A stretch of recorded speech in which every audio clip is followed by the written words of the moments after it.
Hi everyone, Dave here, Fit and Healthy Forever. I just want to do a little bit of a mini series on veggie facts. Now, we all know that we should eat a veg and a fruit every day. I'm concentrating more on veggies here. I don't eat a lot of fruit for various reasons. We all know we should eat veg and we should eat it regular, but I just wanted to go over some of the things that are in it.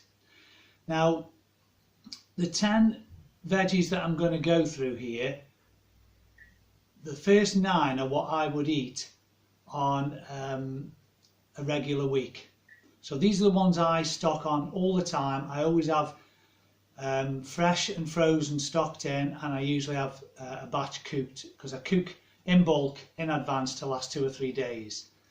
So these are the things, not in any particular order, but just some of the reasons that you'll notice they're all high in vitamins, minerals, antioxidants and things like that that your body needs. And we don't know how much they need, but to me, to get a lot of veg in every day, and your fruits if you like fruits, you're going to get a lot of these in, and it's going to help in a lot of ways. So I'm going to kick off with the first 3. And the first one I wanted to go, as I say, no particular order, is cauliflower. Now, the health benefits of this, it's part of the cruciferous family. It reduces the risk of cancer, has a compound called glucosinolates that fight inflammation.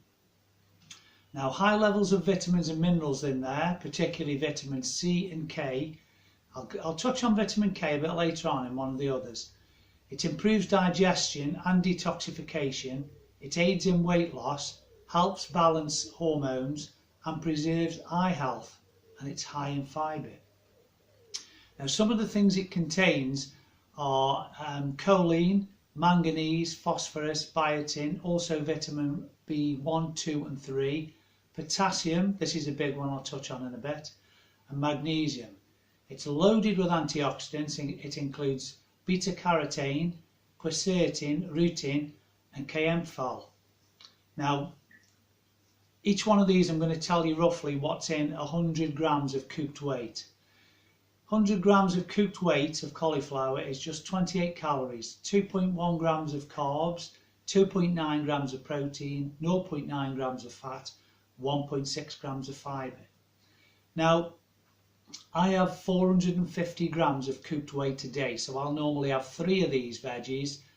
I'll vary them from day to day, but I'll have 150 of each.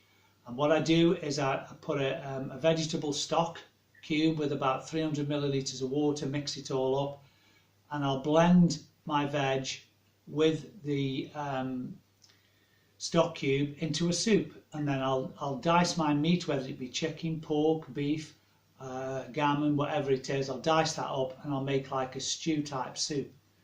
And it's easier to get a lot of veg in doing it that way. So bear that in mind. It's difficult to eat 450 grams of veg on a plate with meat, but you blend it into a soup, stew type substance, and it's much easier to get down, and it digests quicker as well. It's not in your stomach long. Now, I've touched on this before. Net carbs. My net carbs are below 30 grams a day. Now, your net carbs are the total carbs in a particular amount of food minus the fibre. So if you had 100 grams of cooked weight of cauliflower, which is 2.1 grams of carbs, 1.6 grams of fibre, if you take the carbs from the fibre, it just leaves half a gram of net carbs.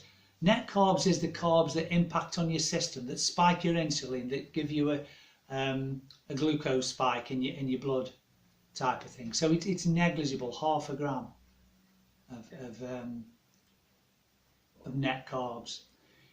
When you're eating a lot of things, as I've touched on before, like potatoes and rice and pasta and cookies and cakes and crackers, they're high in carbohydrates and sugars, and it spikes your insulin through the roof.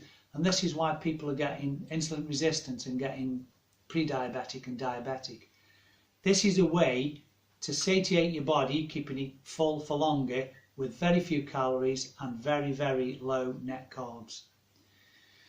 So just to put that in there, Apparently the cauliflower will store in a bag in a fridge and last about a week uncooked. Store in a plastic container once it's cooked and it'll last 3 to 5 days. And this is what I do. I cook a batch every sort of 3 days or so. Steam rather than boil.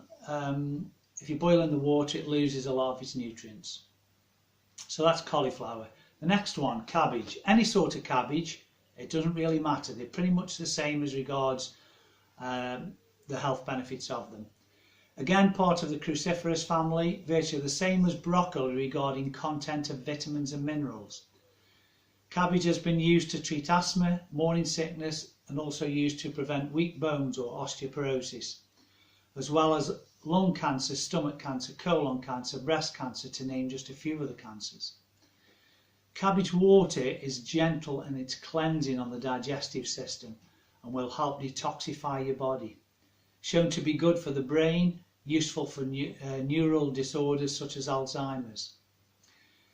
100 grams of cook weight, just 18 calories. 2.5 grams of carbs, 0.8 protein, 0.6 fat, 2.1 grams of fibre. So you're getting 0.4 grams of net carbs in that.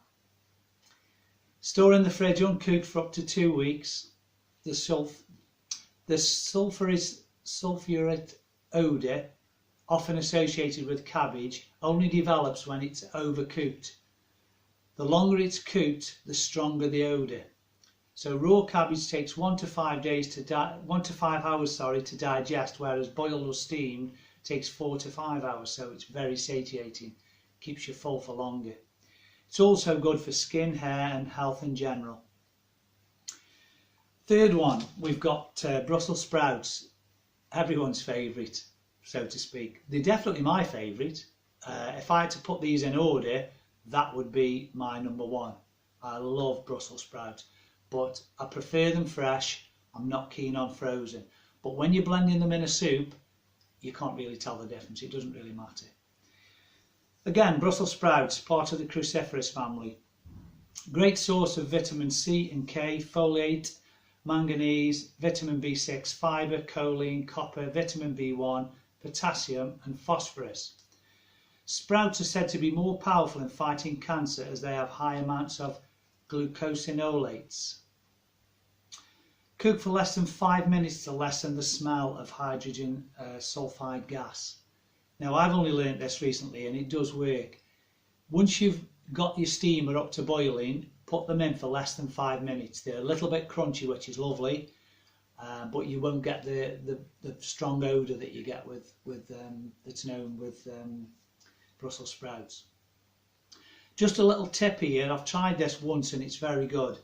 To help make sprouts taste a bit better, if you heat butter and olive oil in a skillet over high heat for 1 to 2 minutes until the butter's melted, stir in the sprouts with a dash or two of lemon juice into the mixture. Cook, stirring constantly until the sprouts are just heated through and start to soften, approximately 45 seconds. Season with salt and pepper and stir. They're absolutely beautiful. And it's just a few minutes. Just a few minutes. 100 grams cook weight, 35 calories, 3.5 grams of carbs, 2.9 grams of protein, 1.3 grams of fat, 3.1 grams of fibre. So again, 0.4 grams of net carbs that is hitting your body. Because the reason being, fibre doesn't digest through the normal digestive tract. Fibre virtually doesn't digest at all. It goes through your system and it's what they call cleans your pipes through, cleans everything, keeps everything clean, running smooth, healthy, helps your stool to be regular. So you always work on net carbs, not total carbs. So if you have something, you can look at any packaged food, take cookies if you want, look at the total carbs and see how much is fibre. It'll be somewhat ridiculous, like 30 grams of carbs and something like 0.9 grams of fibre. So everything you're getting in there is like sugar. So you need to bear this in mind when you're putting in your body. Just to touch on potassium for a second, in all of these you've got good levels of potassium. When I did a video on salt intake, your potassium, if I remember, that should be about 5 times your salt intake. You've always been told by doctors and nurses to cut your levels of salt intake. You don't need to cut your level of salt intake. You can salt your food providing that your potassium levels are 5 times higher than your salt intake. So you need to be eating foods like this to get your potassium levels in. Also, there's other things like I think it's bicarbonate soda that's good in potassium as well. But as regards salt and potassium, if you take in high levels of salt and you're not getting the potassium, then yes, it is bad for you. But I salt all my food. I use pink Himalayan salt. Everything I eat I salt, whether it be salads, whether it be me soups, me veg, me meat, everything. But I make sure that I'm getting high levels of potassium in, and it doesn't seem to do me any harm. That's the first 3 I wanted to touch on. As I say, there's 9 altogether, so I'll go on to the next 3 now.